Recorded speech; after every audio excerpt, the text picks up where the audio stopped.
Hey friends, welcome back to our channel. Today I will be doing our May budget. So this is still just my budget. Ben and I probably aren't gonna combine our budget until June or July. So this is still just my budget, but I thought that I would take you through it. As you all know, I've done a couple of these for the last few months. I think this is still like my third budget ever. So as you'll see when I do my April recap, didn't do so hot in April. But today we're talking about May, so if you're interested in seeing how I keep my budget all together in Google Sheets, then just keep watching.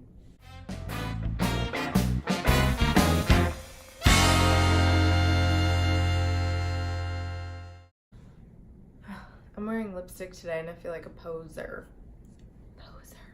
Also,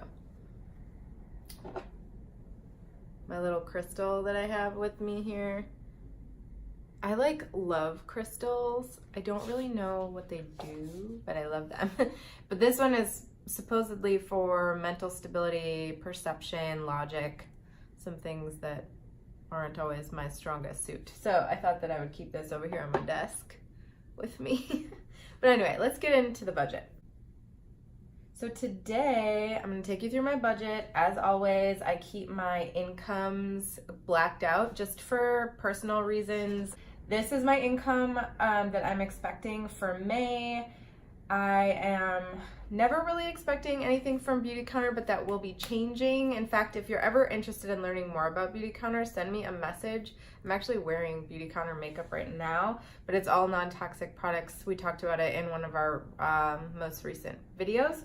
So I really love it, but I don't have anything, like any parties or anything on the docket that I would expect to be making like tons of money this month. So that is that. My regular $90 payment, and then other I just keep there just in case, like I sell something on Poshmark or whatever. Once I start making more money on AdSense, I'll add that in, but currently I am not making any, so which makes sense. There's only about 28 of us here on this channel, so that's totally fine. And I also have it through my blog and stuff, which is just a small little channel. So like hopefully someday I hope that I make money on these channels, but I love doing it, so that's why we're doing it.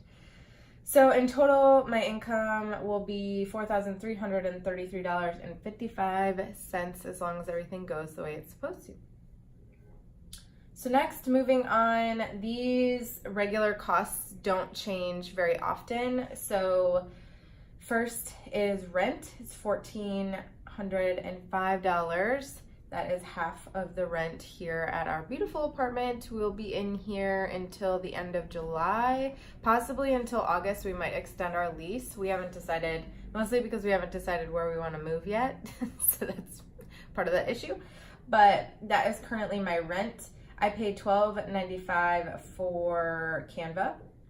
I pay $15 for Libsyn, Liberated Syndication, which is the platform for my podcast. I pay right now $180 for my coaching that I do with a functional thyroid coach. Pay $1 for iCloud storage, $5 for Google, $20 for therapy. I usually go twice a month and I have a $10 copay. Very grateful for that. Tailwind is $14.99. That is a Pinterest tool that I use in order to kind of push engagement on my Pinterest. I pay $69.43 for car insurance for my Chevy Trax. And I usually budget about $40 for electric. It's normally like closer to $30, but now that we're getting into summer, it will go up a little bit just because of air conditioning. We're in a west-facing all-windows apartment, which is beautiful, but that means that it gets really hot in the afternoon, and I don't do so well with heat. So that might even go up to like $50. We'll see. For commute, I budgeted $90 for this month. I do plan on being able to walk to work more in May. I'm hoping that weather will be better in May. April started out great, but then it's been kind of crappy. Today it's really sunny, but it's actually not very nice out. So, I swear, these cars just... Anyway, So that's $90 for commute. That is for the bus to get to work. That is for the train to get to therapy. That is for any Ubers that I might need throughout the city. So I do separate my commute, and you'll see just in a second my tolls and gas, just because it's expensive in Chicago and I like to keep them separate since I don't drive very much. Next, I budgeted $50 for my doctor. I don't think I do. I have one doctor appointment in May and blood work in May. So I'm just kind of setting some money aside for that. If you hear huffing and puffing, Cora is under the desk. She wanted to be a part of this. Go to sleep. Go to sleep. I budgeted $50 for tolls and gas. This is something that Ben and I split. So we don't really drive too much, and in May we actually probably won't be driving much at all, really, unless I have to go and get more dress fittings. And I do have to go to Milwaukee, which is about a 2-hour drive. So I usually budget $30 for gas and then $20 for tolls. Once my tolls hit like $10, it renews automatically out of my account. So I just like to budget $20 a month. I don't normally use it. I would say that I normally use it like every 2 months it renews, but it's still something that I keep in there. I would rather have just like $50 put aside in case we need to make a rocket trip up to northern Wisconsin, or we need to like drive somewhere. I like having that available. So that is that. Savings, I have $0 right now just because I have already filled out my $1,000 emergency fund. However, I would like to start putting more money toward that, but just for right now, it's just not the priority. So we have some big changes coming up in the next few months, and the wedding, and I have like some wedding prep stuff. So yeah, some of it we're paying. We do have a little bit of money set aside, like very little bit of money set aside for the wedding. So I don't want to dip into that too much, but for some things, I'm definitely able to. And then finally, $80 for my phone bill. So that means all of my regular fixed costs that come right out of my debit account is $2,033.37. That's 46.9% of my income. Next is my debt section. This will be literally doubling when Ben and I combine, only because he also has a lot of student loan debt and does have a credit card debt as well. So I am planning on paying $245 toward my Capital Credit personal loan, which is $45 over the normal amount that I would pay. My typical account is $240 or $200, I'm sorry. So I'm paying $217 toward my Discover card, which is my only credit card debt. It is high though, as you can see over here. My car loan, I pay $300 toward every month. I still have about $13,000 left over on this. I think this number is off. I think it's about $13,200 right now, but after my last payment. My Great Lakes student loan is $165.26. Those are my government loans. I have about $17,000 still on that. My Mohila, however you say that, student loan is $319.24, and that is $36,000. So that is a loan that I consolidated all of my Sallie Mae and Navient loans a few years ago. Was it Navient? Yeah. So basically my interest on those was ridiculous, and I was going to be paying almost $700 a month just for those. And at the time I was also making way less money than I do now, because in Chicago you just get paid more because it's more expensive to live here. So I wasn't able to pay that, and thankfully I was able to consolidate through SoFi, and they have pushed it to Mohela, but yeah, I consolidated via SoFi. And I don't have it on here, but my interest level isn't like perfect, but it was like right in between. I had some interest levels that were like 14% on my Sallie Mae loans, and it was just like insane. So That's why I only have 2 student loans. Ben has multiple because he has not consolidated his loans. So whenever we combine, you'll see a little bit of difference there. And then this is kind of the area that's changing this month. For the most part, these things stay the same right now, but my cash envelopes, and by cash envelopes, I just mean cash that I keep in my account. I tried to do cash envelopes the first month. It just didn't work for me because I pay for almost everything online. So, like, I get stuff via Amazon. I order things, like all of my prescriptions online. Like, it's just, even my food budget and stuff was difficult because Ben gets the food, so it's just easier to Venmo him so he could put it in his account directly instead of giving him $200 in cash. So, anyway, so my cash envelopes this month, groceries, $250. That's pretty normal. For me, Ben pays a lot more. So that is my grocery budget for the month. I give myself $100 in restaurants and coffee shops this month. As you will see when I do my April budget, I went so far over budget because, for one, I'm giving myself a lower budget than I should. I'm not thinking about the fact of how expensive food is in Chicago when I already have plans with friends. Like, for example, I gave myself a $50 budget last month, and I had dinner with a friend booked at an expensive restaurant. Not an expensive restaurant, but like a typical Chicago restaurant. And I spent $45 of it then, and it was like April 2nd. So I definitely went way over this, as you'll see when I do that. So I tried to give myself a little bit more room, and I thought about it strategically. Like, I thought about how many coffees I could buy a week with that. So that and then like how much I want to spend on food a week, so that I'm still giving myself some flexibility. That seems to be where I'm struggling, is when I don't give myself any flexibility. So if I give myself a little bit of flexibility, like I can get 2 iced coffees a week from Starbucks with this budget for the month, then I will think about that. So when I want to go get a nice coffee on a Tuesday, instead of just using the Keurig that we have at work, I would just use the Keurig because I'll be like, no, I'm going out for coffee on Saturday, so I want to have that coffee budget. Whereas when I'm just like, you only have $15 for the month, or you only have whatever's left on your Starbucks card, I'm like, but what do I do on the days where I work from home? I do have a French press.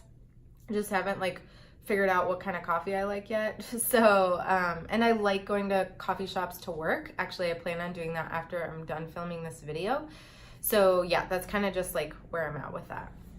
Giving myself a little bit more flexibility, because it seems like when I give myself an extremely low budget, it just doesn't work. So instead of going so over budget every month, I'm giving myself a more of a budget, but it's still like a budget. Like, I'm still like, bitch, calm down, stop buying all the Qdoba and all the Starbucks, but like, I'm still giving myself some room. So if I want to go to dinner with a friend, if I want to get lunch one day for work, anything like that, that I can do that, and I'm not just like going over all the time. That was a long-winded answer of just telling you what's going on with that and why it's higher than normal. For medications and supplements, I'm still budgeting about $250. I don't know that I'm going to need this much, but supplements are so expensive. My thyroid medication and my face medication are like $40 total.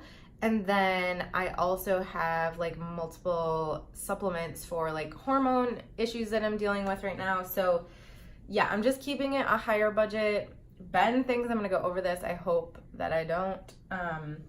Yeah, so we'll kind of see. I still haven't even bought all of my prescriptions and supplements for April yet, since it is April 20th when I'm filming this for you. But so I don't really know like how that'll be. For household, I budgeted $30. This is something that Ben and I split, so technically our budget would be like $60 or $50, but I just budget that for things like toilet paper, paper towel, like we're gonna need laundry detergent, stuff like that. I have $20 in miscellaneous just for random stuff because something always comes up. I learned that from the Budgeting Wife. She always has like something in her miscellaneous budget, and I think hers is much higher than mine, but she doesn't have any debt anymore. But like, seriously, there has to be something there. The first budget that I did, I put $0 there, and I'm like, even just $10, just something so that I can put it in just a miscellaneous spot.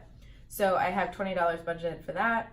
I have $100 budgeted for Cora. We do have to get her, what's it called? Her like tick medication. We do live in the Midwest. We go up to Wisconsin a lot. So we need to get her this medication that basically, what's it called? NexGard, I think, where it guards her against getting tick bites. She actually was diagnosed with Lyme in her system last year. We actually need to get that retested. We just haven't yet.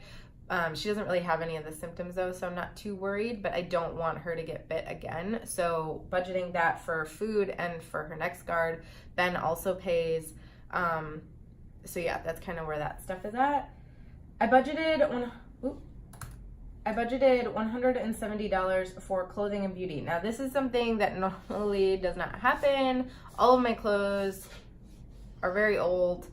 This is for hair color. So I am getting my hair redone. You can't really see in this light. I'm basically just getting a little bit of blonde kind of fixed in here, especially up at the top. I am getting married in June, so I don't want like where my highlights stop. So I did find someone that does hair much less expensive than my normal hair person does. She's actually the person that's doing my wedding trial. So I'm going to be seeing her in a couple of weeks here, and she is going to just update my color a little bit so that I'm perfecto for the wedding. The next one is $50 for car maintenance and city sticker. I do have to buy a new city sticker in June. So between last month and this month, I should have enough money to do that. And then I will need to get a oil change here in the next like couple of months. So I don't drive my car that often, so thankfully I don't have to do as much maintenance, knock on wood, as I used to, but that will be changing when we move. I am starting, so I forgot to tell you, these are technically my sinking fund envelopes. I haven't figured out a good way to keep these because I don't really want to take cash out and then put it back in. So I'm just putting it all in my savings account right now and just assuming that the $1,000 in there is for emergencies and the rest of it is for these other things. But I feel like that could get seedy. So if anybody has any recommendations, let me know down below. But I am going to Pays to Be Brave in October, and it's in San Diego. So I will be staying with my best friend who lives out there, so I won't have to pay for lodging, which is really good. And I didn't have to pay for the ticket because I did that through work, but I will have to pay for my plane ticket. I'm not really sure where I'll be flying out of yet, so I haven't purchased the plane ticket yet, but I wanted to start putting aside a little bit of money. I will be able to pay some of the ticket from work as well, but I don't know how much the ticket could be. It could be like $150 or it could be like $300. So I just want to like get some money going. I would have liked to put more than $25 toward this month, to be honest, but it's all that I really had to push over. And then my normal $24 a month toward my blog. It's $187 to renew every year. I started this last month.